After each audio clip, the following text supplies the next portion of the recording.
Thank you, Program Director. Good morning again. So let me start my remarks by acknowledging Mr. Georgia Rotich, Director External Trade, State Department of Trade, a representative of the Ministry of Trade and Industry of Kenya, senior government officials, representative of government, private sector, civil society organization, and academia, distinguished ladies and gentlemen, dear colleagues, on behalf of the Director of the United Nations Economic Commission for Africa, Regional Integration and Trade Division, Dr. Stephen Karangi, it gives me much pleasure to be in Nairobi today to welcome you all to this important workshop. I'm aware that traffic was particularly bad this morning around Gigiri, so some of the colleagues or participants may join us later. In the meantime, I would like to thank again the Director of External Trade for honoring us with your auspicious presence today. It's well appreciated. We are further delighted to have in our midst for the next 2 days an estimated and diverse group of stakeholders who are coming together to validate the green supplement to Kenya's national AfCFTA implementation strategy, and in so doing, contribute to sustainable development of Kenya's agriculture, forestry, trade, and industrial sectors. As you will recall, UNECA, through its African Trade Policy Center based in Addis Ababa and its sub-regional office for East Africa based in Kigali, supported the government of Kenya in elaborating and validating its national African Continental Free Trade Area strategy with funding from the European Union back in 2019. At UNECA, we remain committed to developing partnership that will better assist Kenya and the region to take advantage of regional and international trade, to address the perennial challenge of poverty and inequality, unemployment, and fragile economic growth. Our intervention continue to be anchored in three main functions of the ECA: supporting research and policy analysis, undertaking capacity building, and facilitating multi-stakeholder engagement and dialogue. But there is a major additional threat to development looming on the horizon. Ladies and gentlemen, a threat that has begun to change our weather pattern in the region, affecting agricultural, reducing hydropower, and disrupting livelihood, and that threat we all know is climate change. That is why at UNECA, under the leadership of our African Trade Policy Center, we are working to integrate green and climate smart policies into AfCFTA implementation strategies. Climate change is upon us, and going forward, all our strategies, policies, and actions, be it trade policy, industrial policy, agricultural development strategy, infrastructure development, or energy policy, will need to incorporate a sustainability dimension so that our member states are not only better prepared to deal with the impact of climate-related shocks, but are also positioned to take advantage of the opportunities that the global transition to a green economy will unleash. Building green value chains under the AfCFTA will be an important part of a forward-looking and sustainable trade and industrial strategy for Kenya to deepen its gains from regional and international trade. Ladies and gentlemen, on behalf of the UNECA team, I would like to express my sincere appreciation to the Ministry of Trade and Industry of Kenya for hosting this meeting and for its support throughout the process. I would also like to acknowledge the good spirit of partnership and mutual respect that has always existed between the UNECA and the government of Kenya. Building environmental sustainability is indeed becoming an imperative for the continent and beyond as climate change continues to advance. Distinguished guests, what is the significance of the green supplement and the national AFCFTA implementation strategy for Kenya? Consumers around the world are becoming more demanding, especially in terms of safety and sustainability. There is growing concern about climate change and biodiversity loss. The green supplement we are discussing today is part of UNOICA's broader initiative to support African countries in the implementation of the AFCFTA. In 2019, African heads of states called on each member country to develop tailored national AFCFTA strategy. In response, UNECA, through its African Trade Policy Center and sub-regional offices, has supported more than 35 countries actually, including Kenya, in developing these strategies. Kenya's agricultural and forestry sectors, particularly the tea, coffee, value chains, play a crucial role in driving economic growth and poverty reduction. In this context, UNECA, in collaboration with the United Nations Conference on Trade and Development, has implemented a project funded by the Danish International Development Agency, DANIDA, to identify green value chains opportunity and climate adaptation needs across 19 African countries and 5 regions, including Kenya. The findings will be incorporated into the national AFCFTA implementation strategies as green supplements, aligning with Kenya's national priorities and the UN efforts to promote sustainable development. In particular, the tea and coffee value chains are central to Kenya's economy and provide livelihood to many. This workshop will provide a platform for a stakeholder to reflect on, discuss, and validate the draft green supplement to Kenya's national AFCFTA strategy.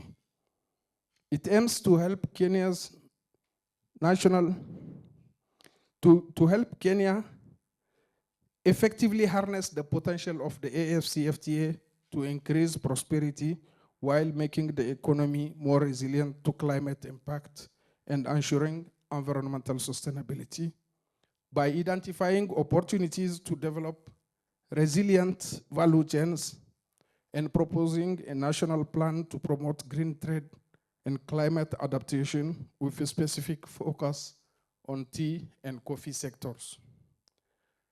The AFCFTA offers Kenya an unprecedented opportunity to diversify its trade, build resilient industries, and stimulate economic growth. However, to fully realize these benefits, it's critical that trade is inclusive and environmentally sustainable.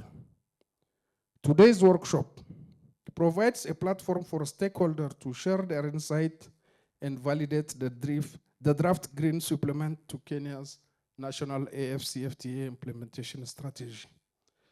As I conclude, ladies and gentlemen, I would like to reiterate my sincere gratitude to the Ministry of Industry and Trade once again, particularly Mr. Rochit, the Director of External Trade, who's our guest of honor here, and also the designated official for opening our meeting.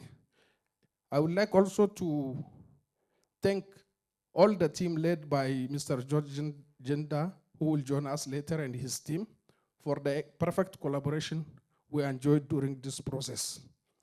Allow me also to extend my gratitude and my congratulations to our dear consultant who is here with us, Mr. Daniel Mwiki, for his diligent work in drafting the green supplement to Kenya's national AFCFTA strategy. We are pleased to have participants from various sectors, including government ministries, private sector representatives, and NGO, and we are confident that we can work together to create a sustainable and resilient future using the green supplement as a vital tool to strengthen the implementation of Kenya's national AFCFTA strategy. Thank you for being here and for your commitment to this important work. I wish you fruitful deliberation. Asante sana. Good morning once again. Muko sawa. Sure. I can see you are sitting far away from, you are running away from who?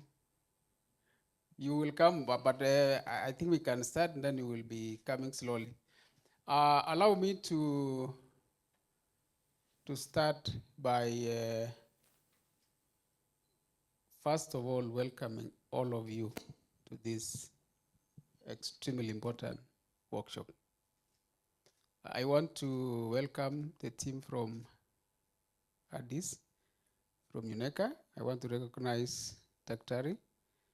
I want to recognize yourself and my sister there, and I think there is another sister outside. I want to sincerely welcome you back to Nairobi. We normally say welcome home. This is the home of, where did the man originated from? Kenya, isn't it? A place called Olduvai in Turkana. So when you ask you to, and when you tell you welcome, we are saying welcome back home. So feel free, you are at home. I also want to recognize our consultant from, he also came from Mombasa, I am aware, and all the other colleagues in the room. I know we have got a number of sectors. We have got the coffee sector, we have got the tea sector, we have got the tourism guys, we have got the academia, we have got the lawyers, the AG is represented, and everyone else. I want to really, really recognize you and appreciate your coming. This important workshop cannot succeed without your presence. I want to most sincerely appreciate your presence on behalf of the ministry, on behalf of my peers, and on behalf of the country at large. Allow me also to maybe in one or two sentences say that this workshop is extremely important. It is extremely important for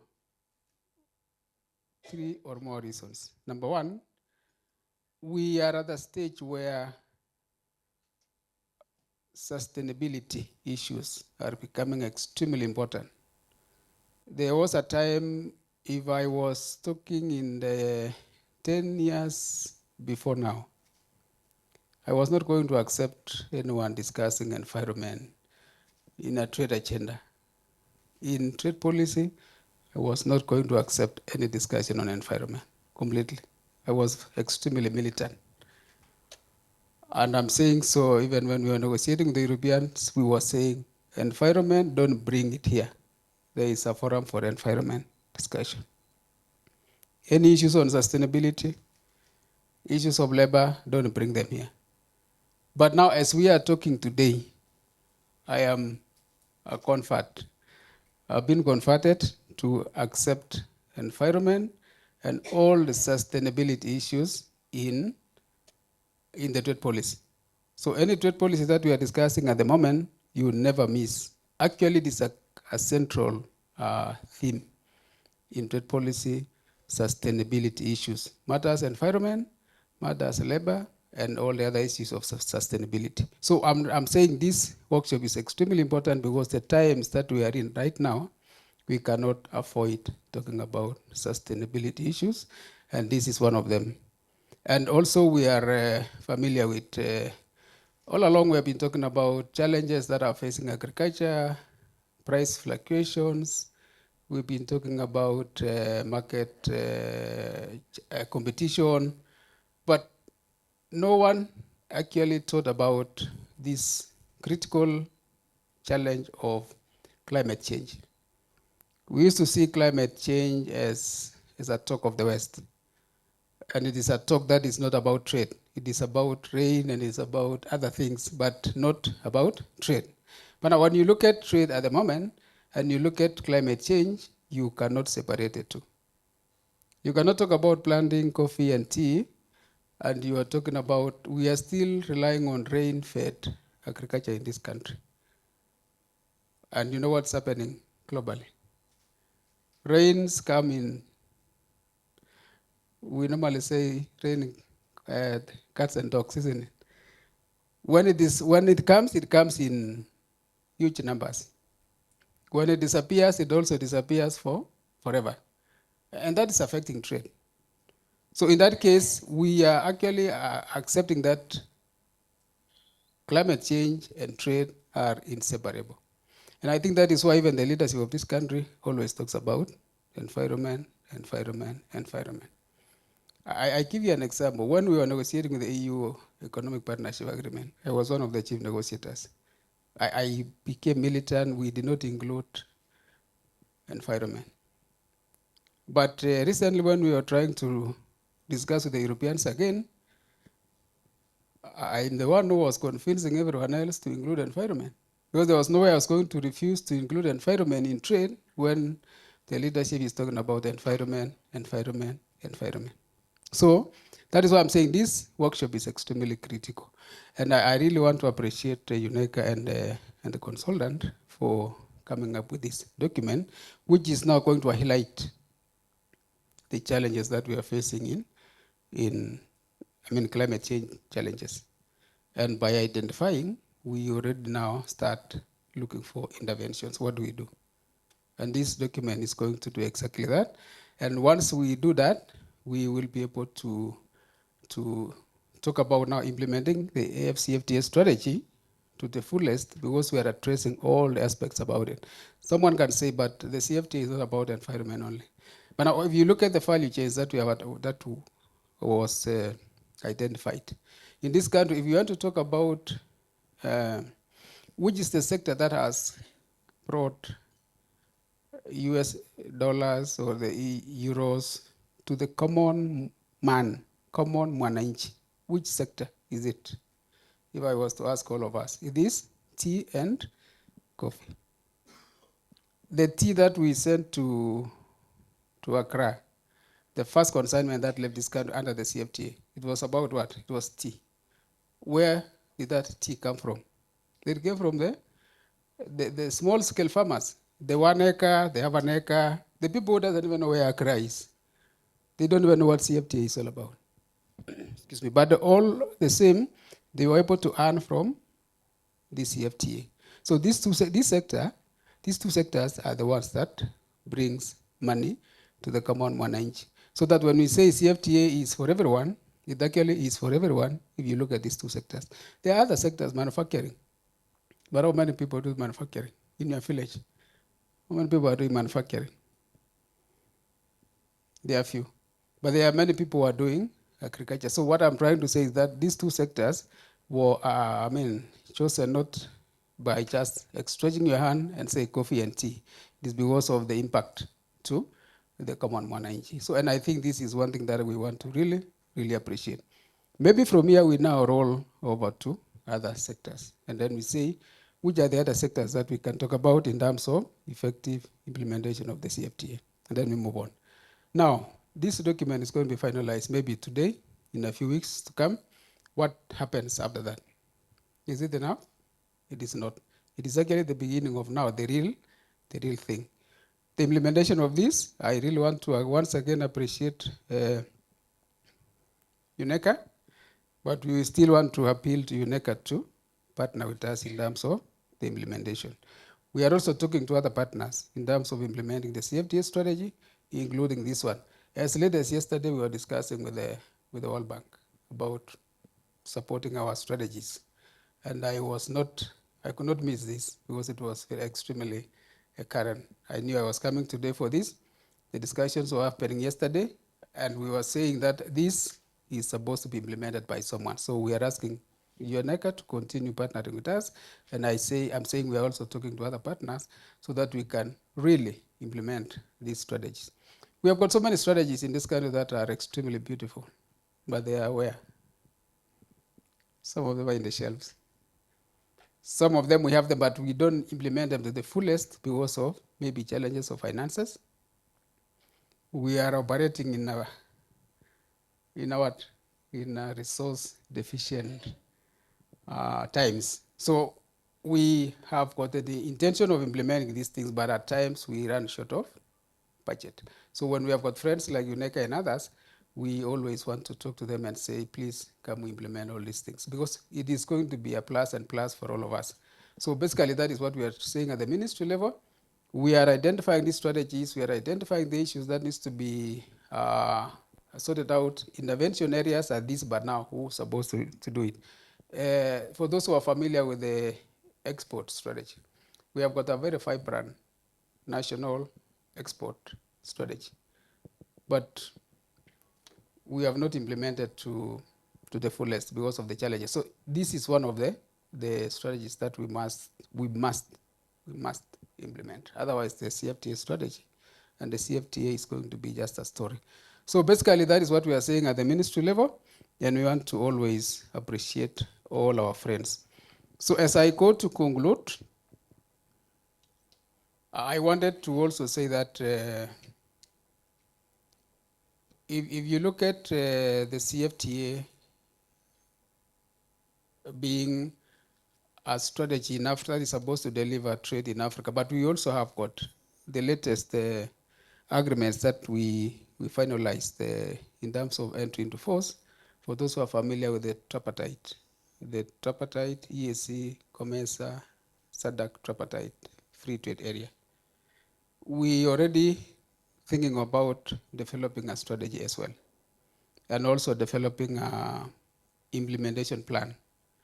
I was also thinking aloud, maybe we also need screening the tripartite strategy, like we are screening the CFTA strategy. So this strategy is going to not only going to be useful for the CFTA, it is also going to be useful for all the other frameworks. Even as we discuss with the EU, we discuss with the US, this is going to be still extremely critical. If you look at Europe right now, there is the EU DR, the deforestation regulation. That's a monster that we are trying to understand. That's a monster that we are trying to understand how is it going to be implemented, because it is going to affect everyone who is doing some of this. So this is actually going to be critical even in understanding that regulation, even in implementing what that regulation is asking us to do. The things that you must say you've done and you must document, they are extremely complicated and complex to a common man. But when we have got such a document, it is going to be easy because already certain things have been identified and the intervention areas have been identified. It's a matter of saying now, how do we build capacity on our people to implement or rather to comply with these regulations. So colleagues, I don't want to talk a lot since I just wanted to just say a little bit about this strategy and maybe allow colleagues now, the consultant, to present, and then we continue looking at it. We will see whether we will be ready to say, yes, we are actually saying that this is the final document. Can you go and publish it? So colleagues, I want to once again welcome and appreciate the input of all of us, because of each of you has got an importance and a critical importance for that matter in the success of this. So allow me to say thank you and declare this workshop officially open. Maybe I didn't say my name. It was said, but my name is Josiah Rotich. I am the acting director, the Department for External Trade. Asante sana. Right. Thank you, Dr. Suleiman, Mr. Rotich, for that. Mukhtar, should I give you a minute? You know you are part of my team now. Yeah, so that you can say a word before I proceed. I think everything was said. I'm already projecting myself, as acting director said, on the implementation and what's going to happen post 2024. So we have some good news, because Denmark has granted a phase B to this project. that will run until, not to this project, but another phase of this project that will run until 2028. We'll have different components. We'll continue with the green supplements, and we'll try to angle it more when it comes to Kenya on sensitization, advocacy, knowledge products, but angling all of this towards the implementation of this agreement. We also worked, as Mr. Abdallah said, Suleiman, on the development of the CFTA strategy.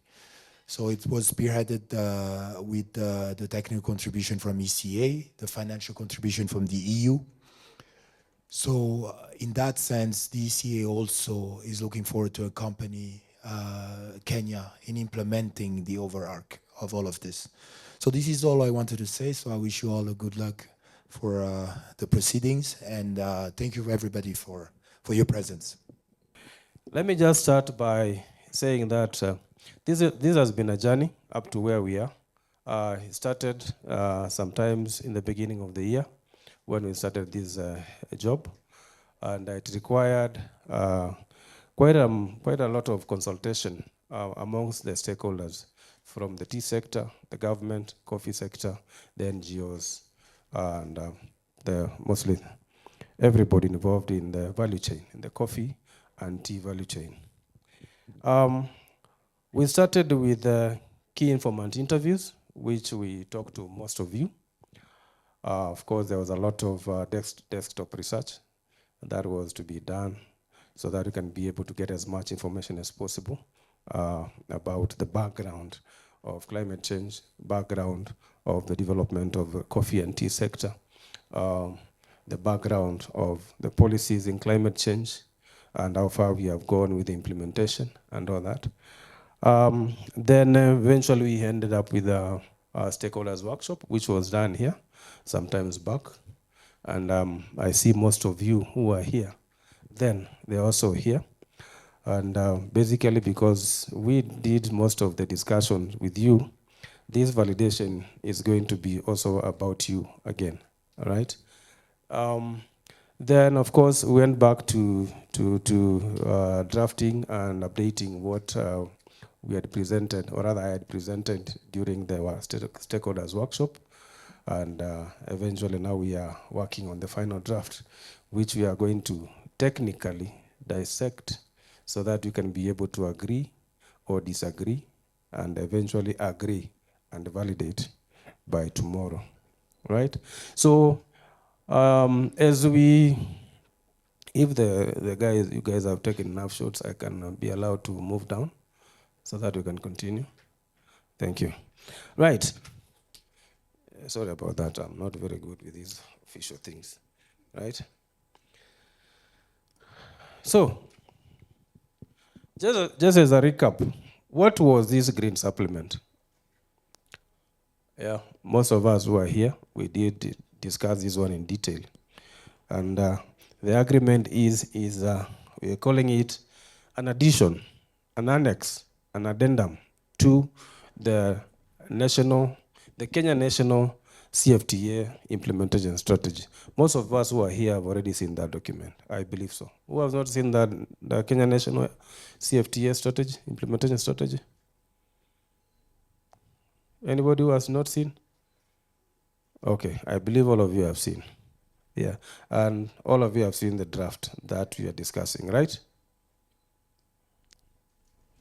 Hey guys, we all have seen it?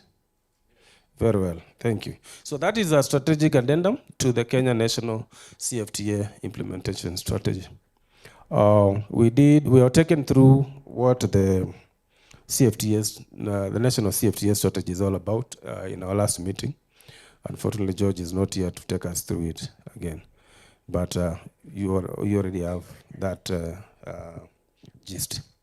Then this particular supplement focuses on tea and coffee sectors, which, as Dr. Suleiman and Rotich in their opening remarks mentioned, that they are very important and vital for the Kenyan's economy, all right?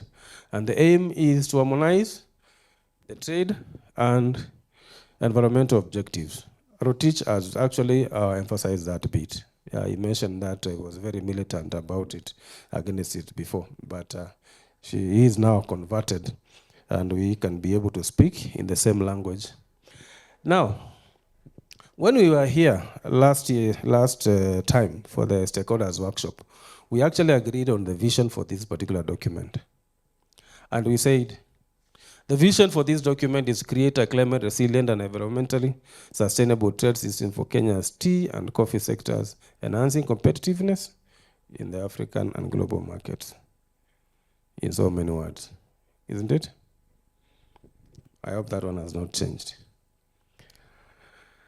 And we looked at a number of objectives: sustainable production and value addition, climate adaptation needs, the national tariff measures.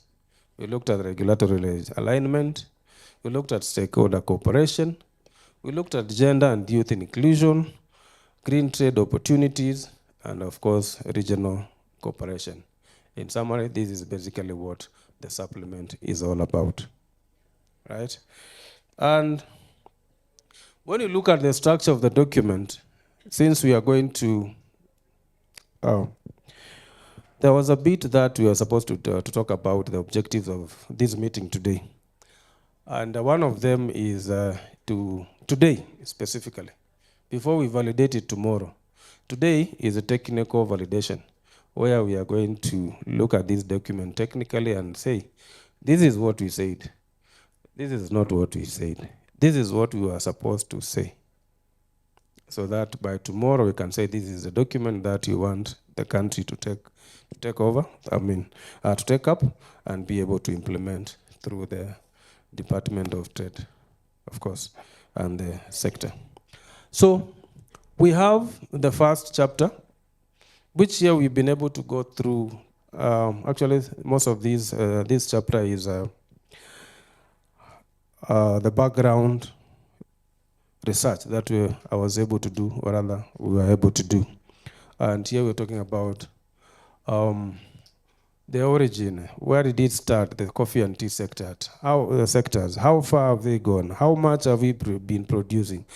How is it been affected? What are the trends over the years, right? We've been able to see that. Where we've been able to note reduction, we've been able to note reduction. Where we've been able to note increase, we've been able to note the increase, and we've been able to give the reasons why, right? So the rationale is given, the linkages to CFTA is also given, and how it also links with the Vision 2030. What does the Vision 2030 want us to be in the next 6 years? Yeah, to be a middle economy. Middle class economy. Is it a middle class economy? Middle income economy, yes. And coffee and tea are supposed to contribute in taking us there.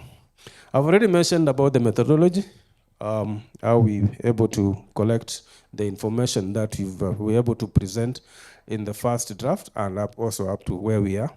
Of course, we gave a very good situational analysis, which points out the strengths of the coffee sector, the strengths in the tea sector, its strength in terms of environmental sustainability, climate change implementation so far, knowing that we have been the first country, among the first countries to actually ratify all climate change treaties that have been signed. From as the oldest one, I think the Rio one, up to the present one, and including the African Climate Change Action, right? Then we've talked about the climate action. We looked at how has the coffee and tea sector been affected. Some of these items, I'm going to repeat them in the next slide. That's why I'll be perusing over them. So in that particular chapter, we talked about how climate change has been able to affect the coffee sector, how climate change has been able to affect the tea sector, and how the policies at the moment are supporting those, and where we have the gaps. Then, of course, we go back to the strategic direction, and you remember very well, we were able to go through the theory of change discussions, where we were able to come up with the strategies, the objectives, strategies, including the risks, and their mitigation. Then, of course, the implementation framework is provided for and it gives the stakeholders roles, resources, and the timelines, right? Then we have chapter 7, which talks about the monitoring and evaluation framework, where we have the indicators and how we are going to track the progress. Eventually, we have a risk management chapter, which we identified the risks and how we are going to mitigate them. And it's very comprehensive. I think we have almost around 40 risks, from the greatest to the smallest. We try to be as comprehensive as possible so that you can be able to have a very good mitigation framework. So what were the key focus on this in this particular supplement? 4 come out very strong. Of course, there are others, but these are the main ones. Yeah. One is climate smart agricultural practices, where regenerative agriculture has been sort of touted to be the best practice. Yeah. Then the other one is reducing the non-tariff measures so that we can be able to increase market access. Then the other one is promoting gender responsive policies. Of course, we noted that the participation of women and youth is quite limited in our coffee and tea sectors, right? Then the last one is strengthening public-private partnerships. These are the 4 main ones. Up to that point, do we feel like because I tend to believe most of us were here. Have I missed something? The good thing about the meeting today, I'll be like the teacher and you'll be doing like revision. So I'll be asking a lot of questions to remind us how we are doing. So, Pauline, from our last discussion, how are we doing? Lerus, you can give the mic to Pauline. Tell us.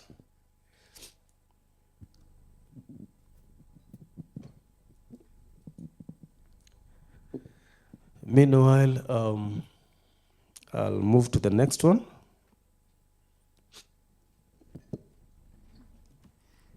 Good morning, team, once again. I think the facilitator has captured everything that we discussed in the last meeting. So I think we were just going through what we had discussed earlier. So I believe that we are good to go. Thank you. Thank you, Pauline, for that vote of confidence. So let's quickly go through the most important chapter in that particular supplement, which is basically the reason why we are doing it. So here we are looking at the climate change impact on the tea and coffee sectors. So we look at all that, including some of the remedies that we came up with.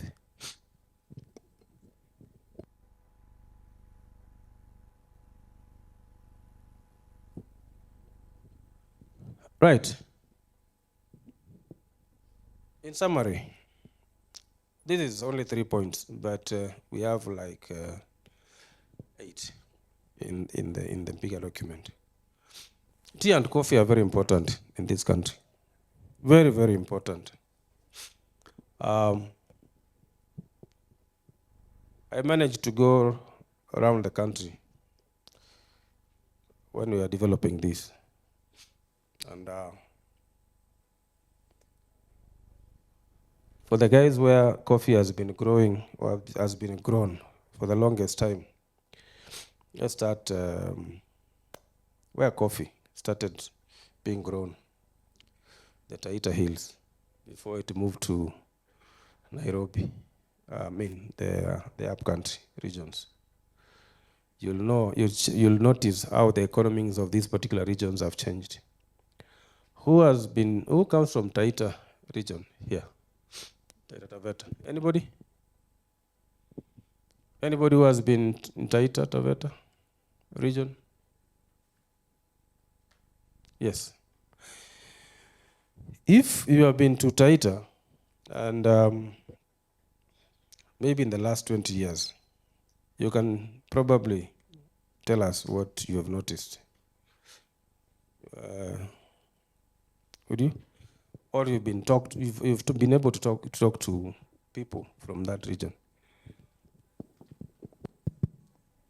Yes.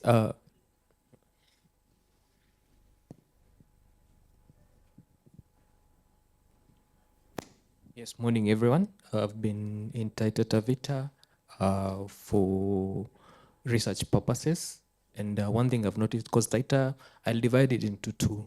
There's some areas, especially along Taita Hills, that are green, and there's a lot of agriculture going on, and there are dry areas, especially from Voi going to Mombasa, which are a bit dry. Yes. So I'll say Taita Taveta, mostly the socio-economic factors, I'd say they depend mostly on agriculture and tourism. Yes. And in areas around Taita Hills, especially around Wendai, they depend mostly on agriculture. But in some areas, they do agriculture, but not that extensive agriculture. So there's also some element of tourism, since the largest chunk of the county is covered by Tsavo East and West National Park. Yes, thank you. Taita Taveta? Yes. Currently, Taita Taveta actually depends on tourism and wildlife. And of course, they are now going into minerals. The hilly parts of Taita Taveta was very rich agriculturally. Still is, but not as much. These are areas where we started growing coffee. Lotte would agree with me. Where is she? Yeah. But now they do not have, and if there is there are probably countable coffee trees still existing.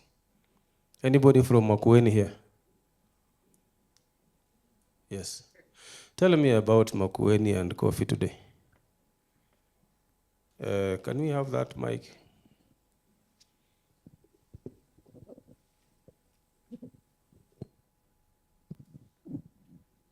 Makueni, there are some regions in Makueni where coffee farming was robust, especially in Mboni.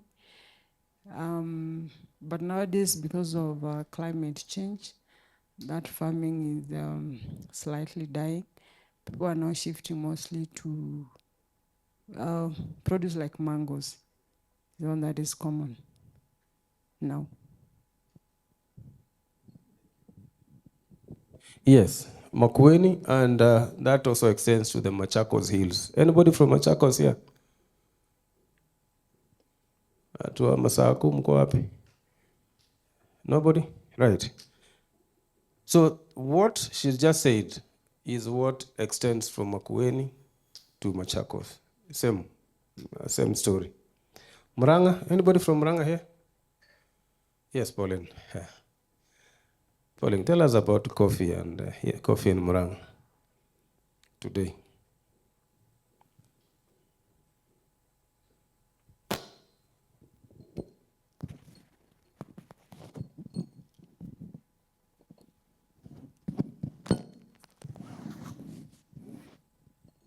So from Muranga, from stories from my grandmother and my parents, so when they were growing up, coffee and tea was the main thing in Muranga.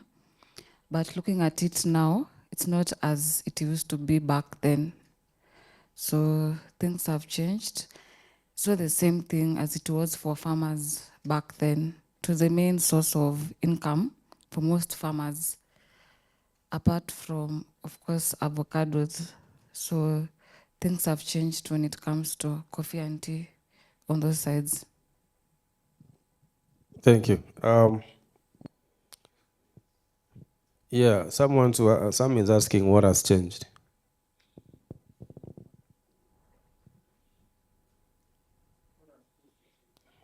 what has changed and what has caused the change.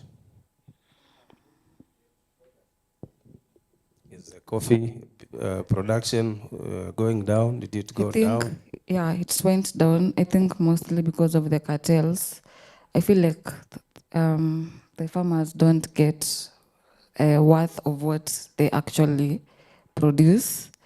So they just do it because it is something that they've been doing, but it's not a source of income anymore as it was back then, compared in the 2000s and 1990s.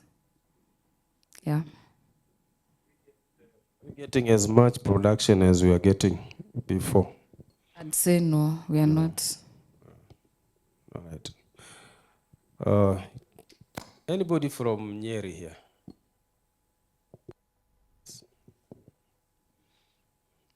Give us the story of Nyeri. I'll say coffee and tea production has gone down compared to what we used to produce in the 80s and 90s. And one of the reasons is because of prices, relative prices in the 80s and 90s compared to the economy in that period. They used to be quite good and they used to be booms. I remember my grandparents telling me about, there was a time, there was a ban of coffee in Uganda, Chepkube.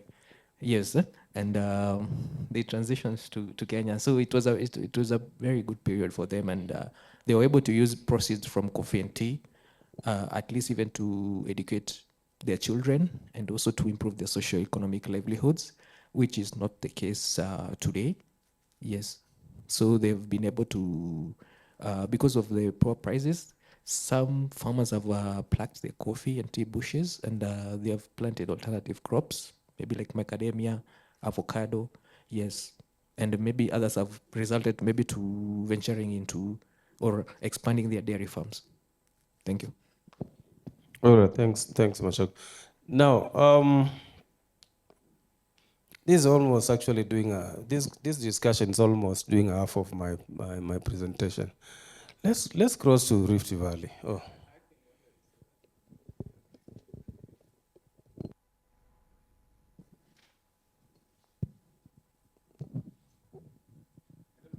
I actually wanted to say about Rift Valley because the story there is different from what we are hearing. There is a huge campaign in Rift Valley to start doing coffee. Huge campaign. Actually, when you say what things you are saying about Taita, Makueni, Machakos, Nyeri, Muranga, I get scared. As we are already going into coffee, being told that there is a lot of money in coffee, forget about these other things that you're doing and do coffee. We believe in it now. But the testimonies that are coming from the floor saying something different. But just to say that there is a huge campaign. If you go to Eldoret, Wasingishu area, huge campaign. Where I come from Bomet, the highland side, not the marginal areas. There is a huge campaign to do coffee. And actually they do very well. When you have got a coffee plant, you see a lot of coffee cherries there. So I need someone to preach to me again. You see, maybe another fast, not the one that we're hearing. But basically, that is about Rift Valley.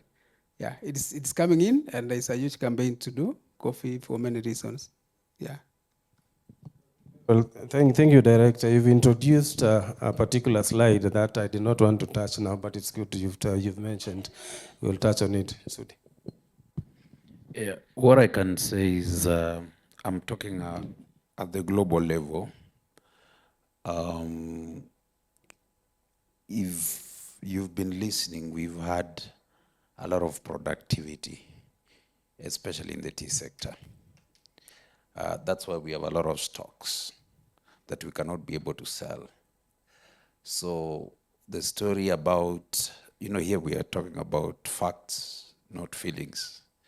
The productivity has gone up for the few years. Like the last 3 years, the productivity has gone up. Like for KTD alone, moving from 1 billion to now almost 1.4 billion of green leaf. Yeah? Tea. I think what we are looking at is the erratic weather.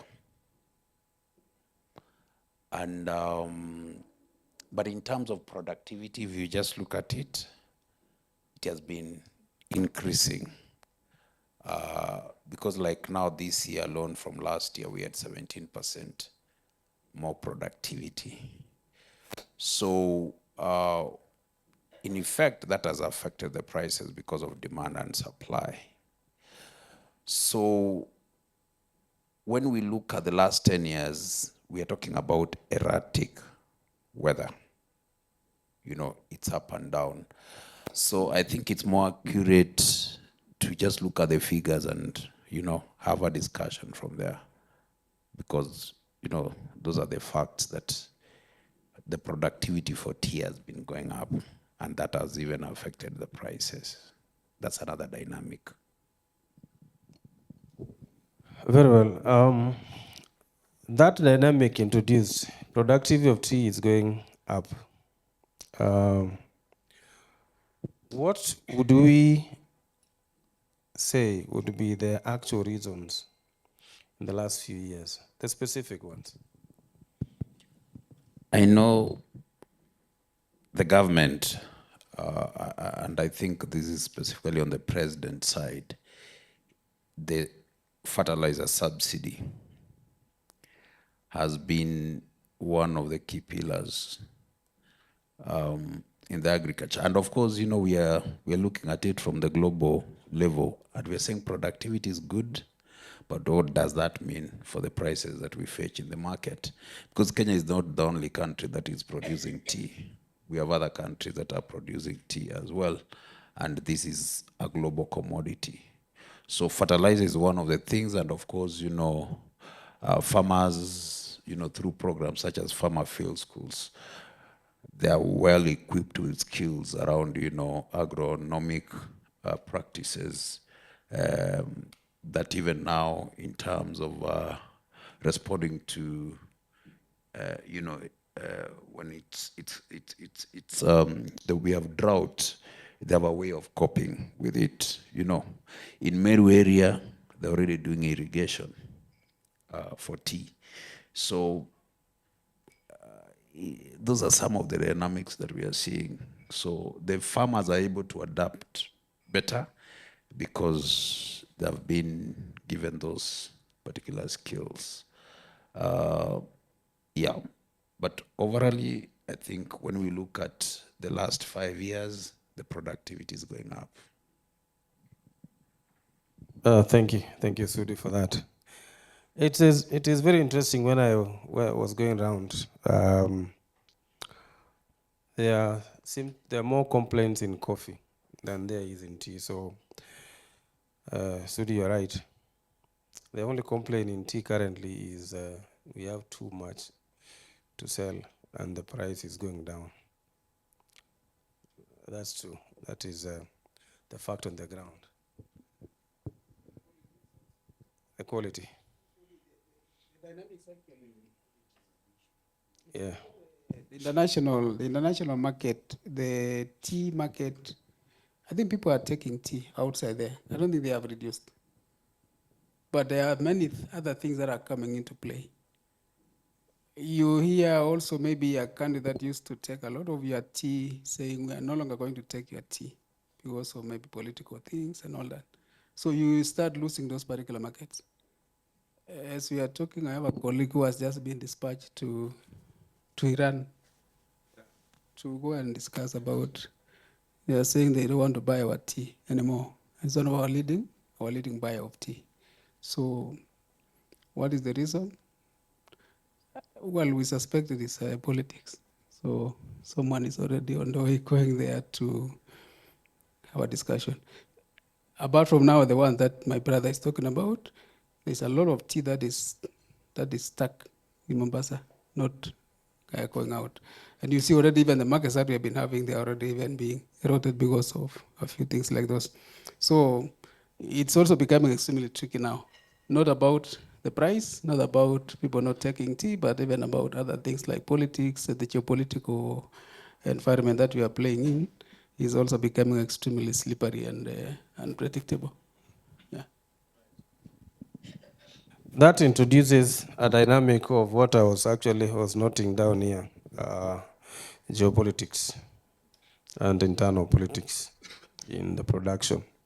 So as much as we are talking about the climate risks here, which from the research that we did, this came out as the most significant climate risks.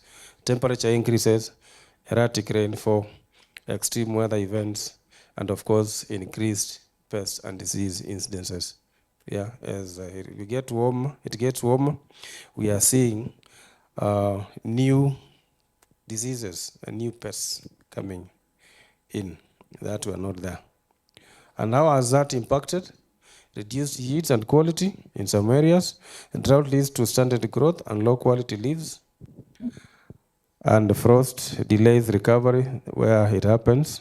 And then, of course, decline in suitability of low altitude regions for tea farming. Now, Vanarotich, this is actually, I think there's a whole topic here. The future projections in terms of suitability. There was a research which was done by the Institute of Agriculture, I think Institute of Tropical Agriculture. It's part, and they actually said this, that the low-lying areas will increasingly becomes unsuitable for coffee and coffee production, so they will shift into something else. Also, as this shifts, we realize that the lower areas, the low altitude areas where tea grows will become unsuitable. So people have to move up to higher altitude areas, all right? And as they move up, the areas they are living will become suitable for coffee. Yeah, so that is the conversation. So people are actually running after this projection. And that is what is happening in the Western and the Rift Valley region. So as the areas become unsuitable for tea, they become suitable for coffee. So we'll see coffee production shifting to higher the mountain and into the Western and to the Rift Valley region. So as you hear that campaign, this is basically the reason. Yeah. So eventually, there are areas that are completely going to be unsuitable for either coffee or tea. So we have to shift to something else. So that is upon Team Lotte and Liki from Department of Agriculture to advise accordingly. So that as some areas become unsuitable for tea and coffee, they can become suitable for something else and encourage farmers to shift. Yeah, it's 2050 is not very far. That's 26 years away, one generation, all right? So I jumped that for that. Yes. What you meant the low areas not be suitable for tea? Is it because of the soil? Because one, there is the element of temperatures. As they increase, climate change, temperatures increase, they will become unsuitable for tea. So you need to shift upward, higher altitudes, so that you can maintain production. So that is the projection as it is. As that changes, coffee becomes suitable. So yes, where is that mic? Lick there.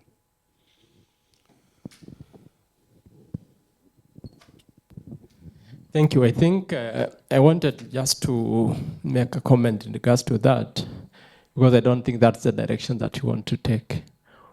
What actually this strategy implies is we want to try and stem that from happening. Yes. So we look at adaptation. Very well. So that's where regenerative agriculture comes in, so that you can be able to maintain the soil health Yeah. As Sudi says, in Meru, people are already doing irrigation. I found the same happening in Nyeri. Guys are turning to irrigating their coffee farms, where they used to depend on rainfall. They're actually doing irrigation and doing manure instead of fertilizers, which is basically in line with what Leki has just said.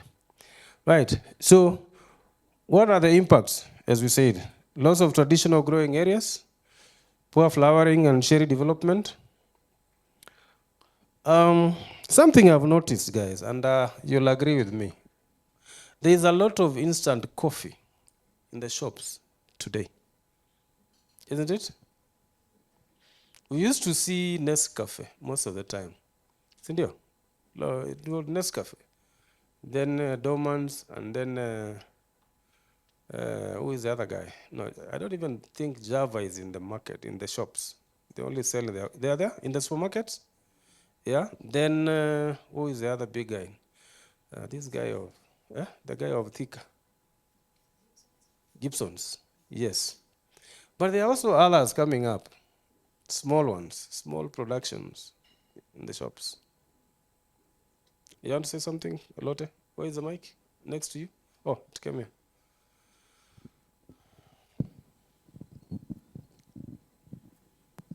Okay, to comment on that is the people that you are saying, maybe there are some small others who are coming up.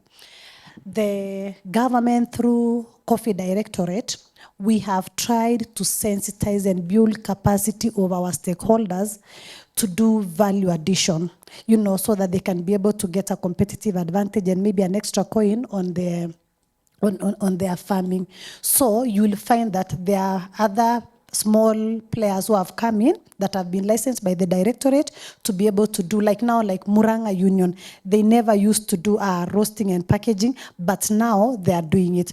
Then we have what we call a mark of origin, that we have been asking our stakeholders to, not stakeholders actually, those people who do the packaging and roasting, to apply the use of mark of origin. So once they get that, they are now able to get their products to the supermarkets.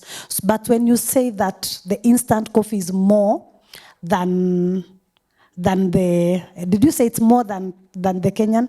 It is increasing. Oh, it's increasing. Within the markets. Actually, it's not, so I can share maybe later statistics with you, because we are trying so much to discourage the import of coffee. So we try to do, there are some administrative measures that we have put in place that is in our regulations. So it does not, it's not really increasing much.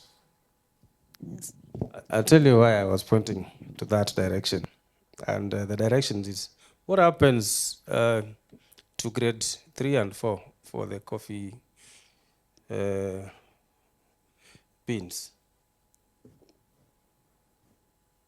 Well, we have, our grades are AA, AB, C, PB, those ones. So the ones that you say, I don't know, maybe you meant that the last one, okay, the least grades or the higher grades? The least ones, there's no grade in coffee that actually goes to waste. So we have different markets that require different types of or grades of coffee. Like now we have specialty markets.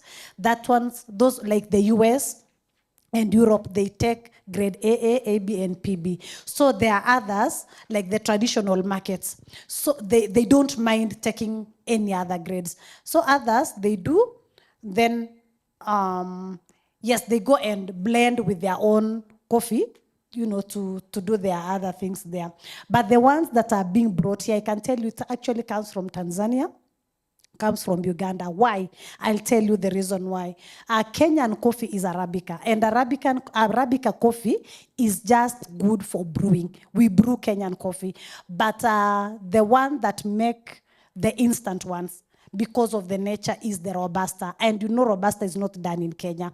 It's only that we are coming up, the coffee research have come up with that variety, and it's being done along the lake regions, maybe in Busia and the coastal region. So that instant coffee, the one that you are talking about, I know you people say that it is taken, they do something, then it is brought back. Arabica coffee cannot make instant. So let it be so clear that that is not Kenyan coffee, it is Robusta coffee. Thank you, Lotte. Thank you, Lotte. I like the passion. Now, in my visit to some of these guys who are doing value addition, I noticed that after they have graded the one for roasting, they have the other quality which they do instant. And actually, I'm not a coffee connoisseur. Yeah. So I got educated that when you see instant coffee, just know it is not the top quality coffee. The farmers who, not the guys who are doing value addition also, they are buying coffee to come and brew in their coffee houses. And I talked to them. They told me they buy the top grade, then they roast to sell in their coffee shops. Yeah. And that's why I was saying, I have noticed there are new coffee, the instant coffee being sold in our shops than we used to see before. That explains why I was saying that. Because there are guys who are doing the value addition, they still have to get out that instant coffee they have produced to the markets. So we have smaller brands coming up. So do you wanted to say something? Or it's Rotich who wanted to say something? No, we are also consumers. As much as we want to market these things, we also consume some of that. Is it true that when you see instant coffee, it should ring in your head that it is low grade? Is that a rule? Is that really correct? Is it true? I know for tea, there is also instant tea.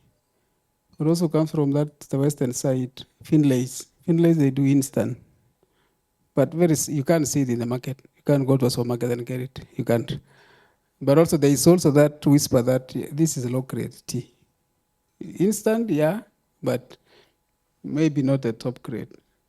So is it true for coffee also? So that when I see an instant coffee, I know this one is Robusta coffee, not Arabica, and it is also low grade. It's good also for marketing. And also we are also confronted by other countries when we are negotiating these things. They tell us this and this and this. So it's good to know. Even when we are denying, we know, yes, you are saying the truth, but I don't want to agree with you. Well, as I said, that the instant coffee is not Arabica coffee. In Kenya, we do Arabica coffee.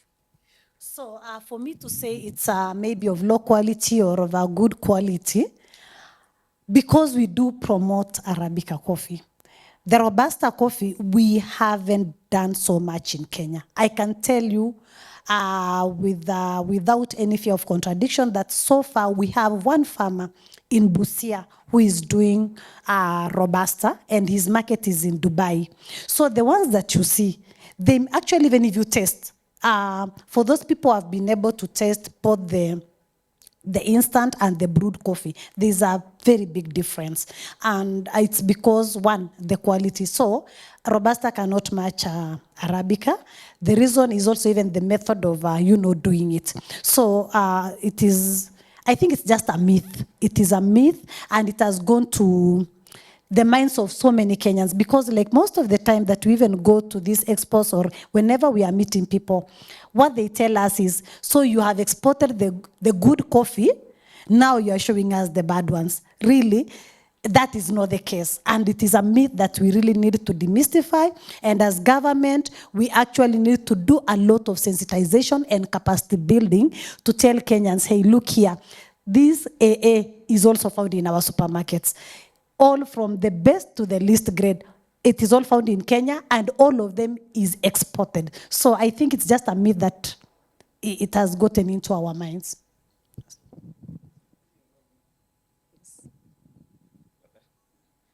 Now, if you allow me, Mwalimu, now, sorry if I'm going deep into this coffee thing. So if you are not doing Robusta coffee, is it okay to allow someone who wants to bring Robusta coffee to Kenya to encourage the consumption of, not necessarily to encourage, someone has found market in Kenya? Since we are not doing it, do we have a problem in allowing anyone to bring it to Kenya? Say the character in Dubai. I'm happy that you mentioned Dubai. The guy in UAE who wants to bring now Robusta coffee to Kenya. Will we have a problem if we allow that person to bring, and even without paying duty, to say bring it even without paying duty? Because after all, we don't have it in Kenya. We have only one farmer. You say one farmer in Western Kenya. So do we have a problem in allowing such a person to bring even without paying duty? I'm arguing for someone outside there. What I would say about is, you see now, this is a Kenyan, Arabica is a Kenyan crop. And what we wish so much is to export more than what we import. And we produce, if you look at our statistics, 95% of our production or of our coffee is exported. 5% is consumed locally. So that tells you one thing, that our coffee is appreciated more outside than here back at home. So now, what we are doing as a government, and Mr. Rotich, I know you are also in government the way I am. What we are trying to do is to increase the uptake of Kenyan coffee here at home. So we try, in our regulations actually, there's a fee that we had to put, or rather to ask those people who want to import that coffee. Per consignment, you pay like 20,000. So we are trying we are not saying no, but we are discouraging so that we can be able to have our own coffee consumed here locally. It will go to the benefit, it will benefit our farmers here. It will even grow the economy of this nation. Why do we want to discourage our trade here? Yes.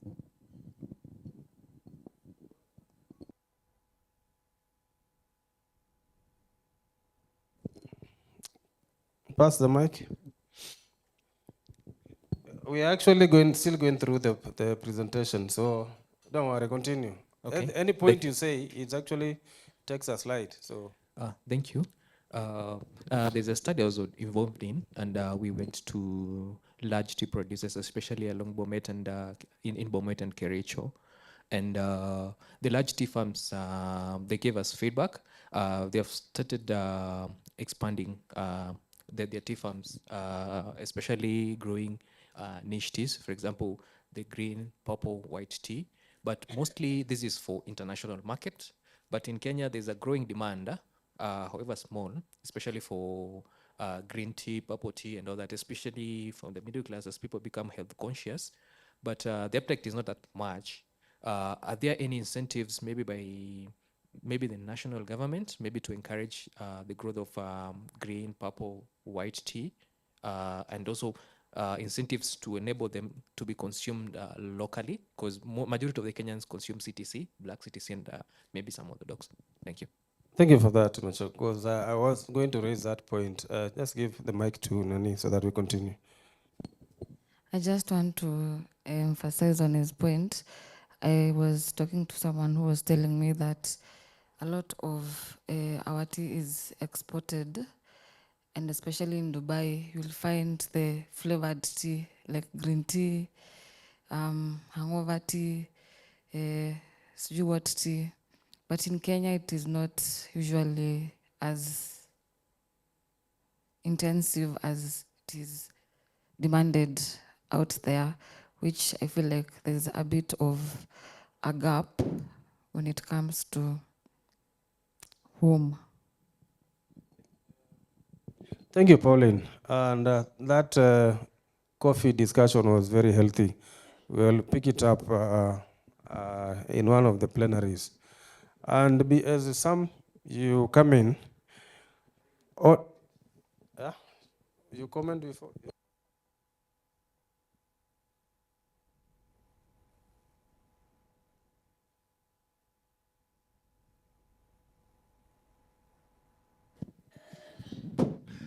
Yes, I have some experience. For the last few years, I worked in Bomet and Kericho counties.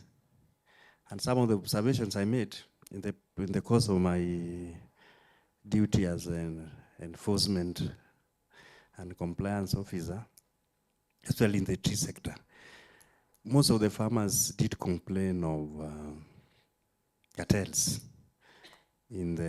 especially in the tea industry, that the rate at which the sector is performing for the last decade has seen some downward trend.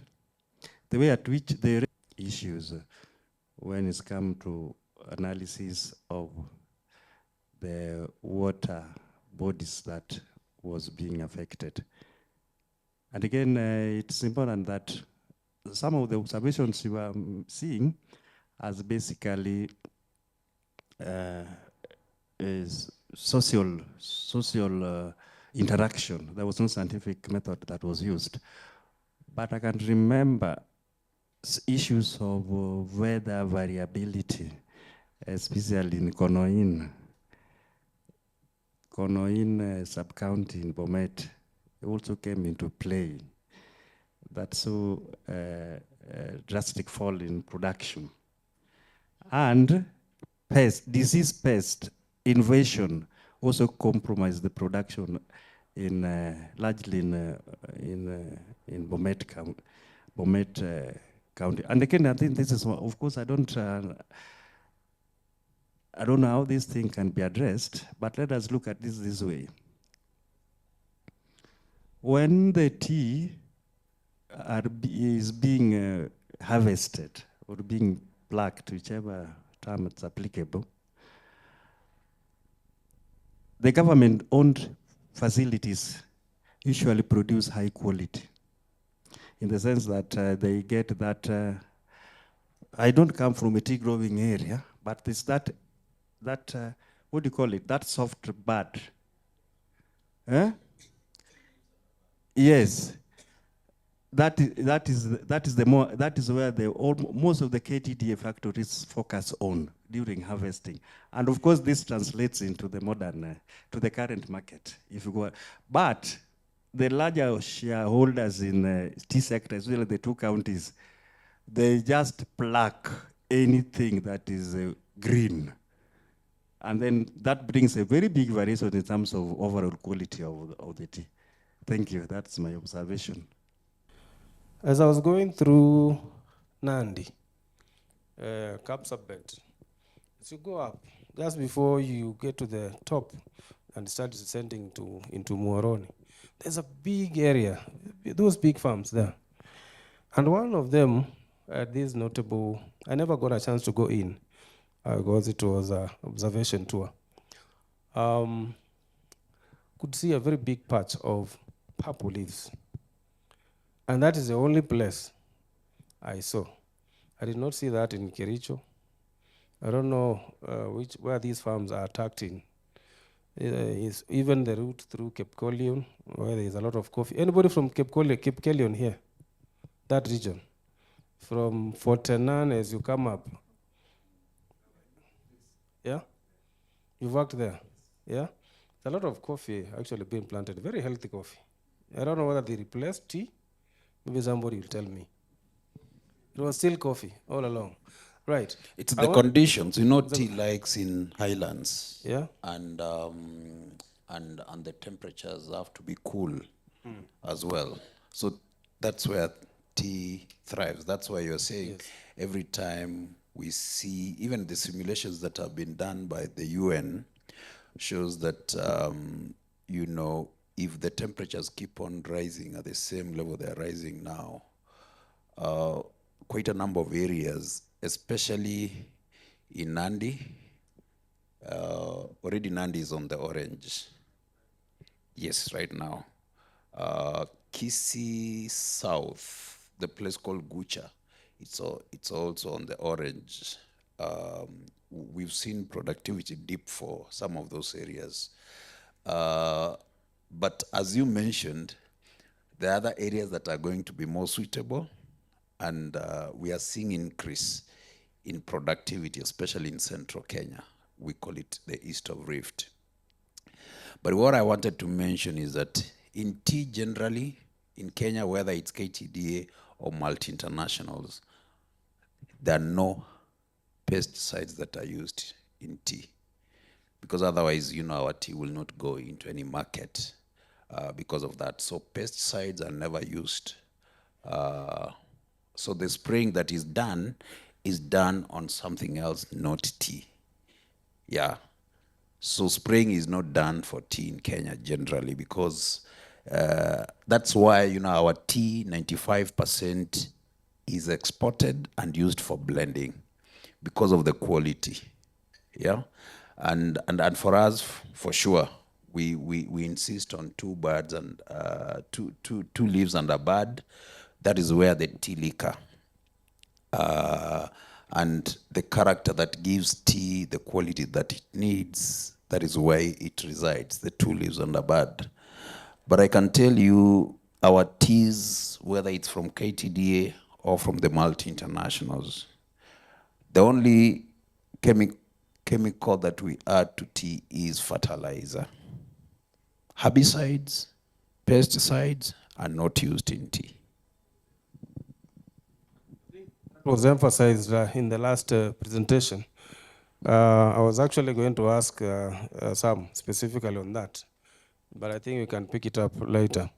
I wanted you to talk about that purple tea thing. Yes.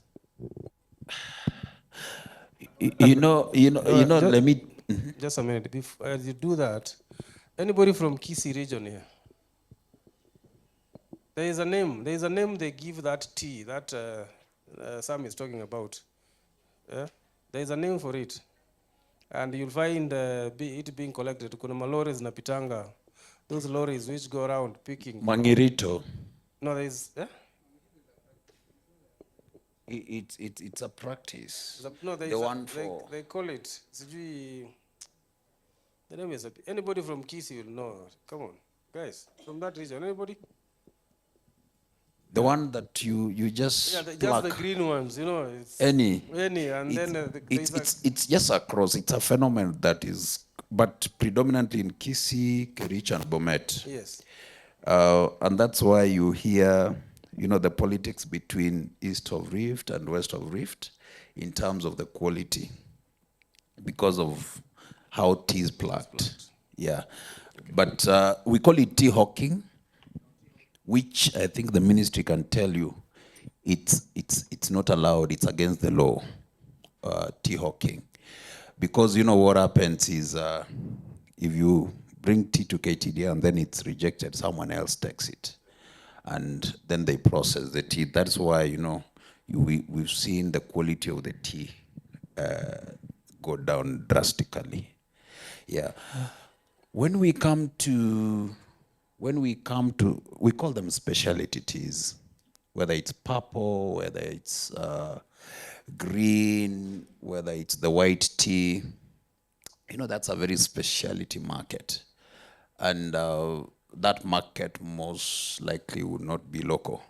But we've seen quite a number of companies, especially value addition, from Ketepa to Melvin's.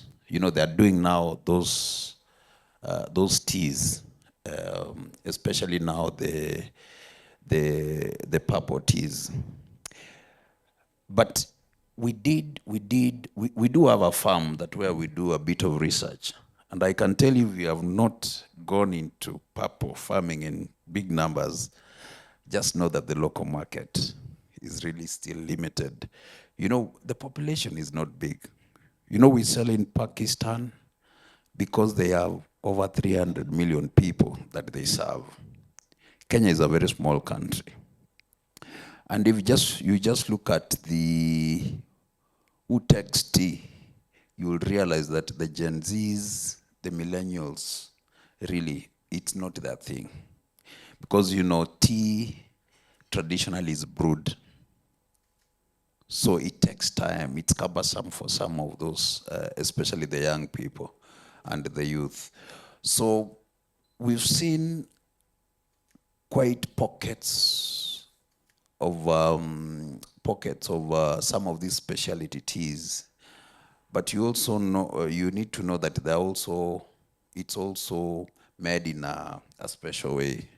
Some of those teas are hand rolled, so you can imagine hand rolling 1 kg of, for example, white tea takes such a long time. And the market is so special because then you have to fetch not less than $7 for like white tea, for example. But the amount it takes, the details that it needs, it's not that easy as well. So it really needs a lot of capacity building in terms of, how do you make those specialty teas as well. But I know for purple, we tried, the market was really not big. That's why even in our farm now, the purple tea that we have grown, we just use it with the normal green leaf. Yeah.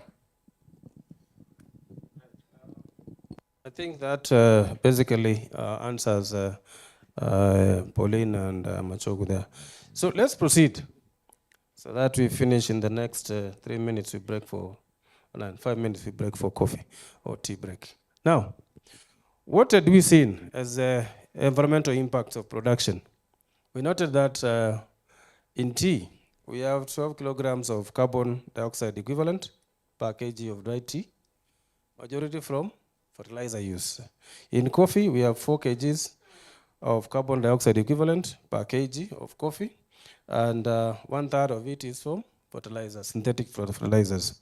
And also there is the issue of deforestation due to expansion of production areas, and also increased water use as we see farmers are getting into irrigation, getting their farms. So that requires greater extraction of water from underground sources, because most farmers are actually doing boreholes in their farms. Yeah. Then what did we come up with as opportunities for adaptation? Generative agriculture, I had mentioned that earlier, as it enhances soil health and of course carbon sequestration. There are all good number of figures for that. Sustainable consumption and production practices to improve efficiency across value chains. There's a whole subtopic on that particular area in the document. And of course, we said we need to look at this particular part. Carbon sequestration in shaded plantations. It has been seen that as we plant more trees to shade our plantations, we also sequestrate carbon, and by that we help to mitigate the greenhouse gases emissions. I already talked about this, so I don't need to go into it. And what is the call to action? Yeah, we have 8 strategies, 8 objectives in that particular document that basically talks about the call to action, of which is we do notice and agree that climate change poses significant risks to Kenya's tea and coffee sectors, and there is urgent need for adaptation strategies to ensure the sustainability, and we already drawn that, 8 of them, and most importantly, collaboration among stakeholders. Now, guys, we go to after tea break, we'll be going into some discussion, and this is very important.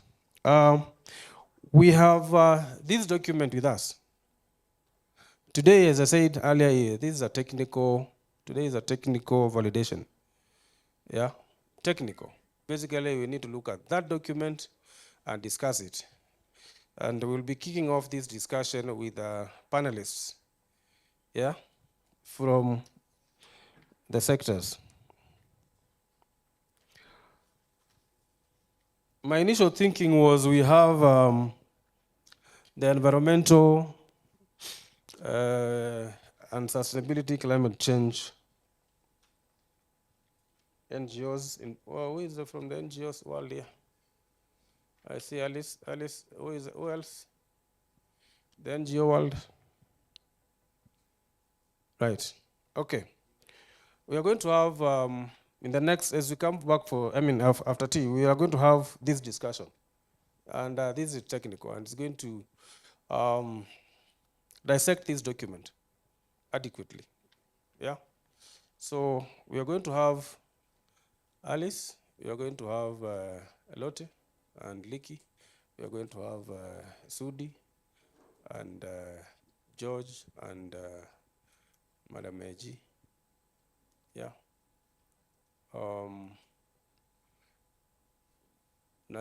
Lennox. Kepsa. Right? Kepsa. And Machoko. Yeah? We intend to have 3, but I think we're going to have 6. What's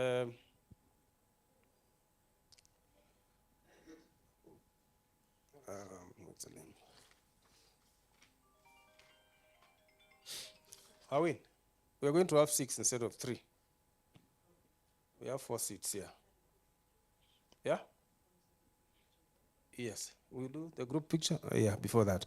But in the next discussion, we're going to have the 6. I mentioned 6 of you, yes? 1, 2, 3, 4, 5, 6, 7. 7. Actually, 8. No.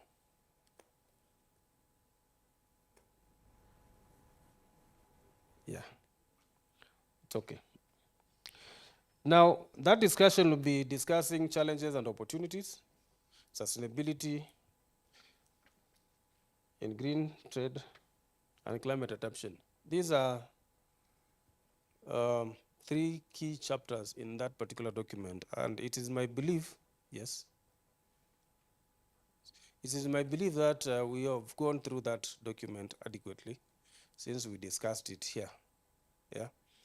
So we're going to have that sort of a technical discussion on that, right? So that we can be able to pick any parts that could be, any areas that we need to add. If there are any gaps, then we can be able to, by the end of the day, we can be able to fill in those gaps. So I suggest that you prepare your psych so that we can have that sort of panel discussion.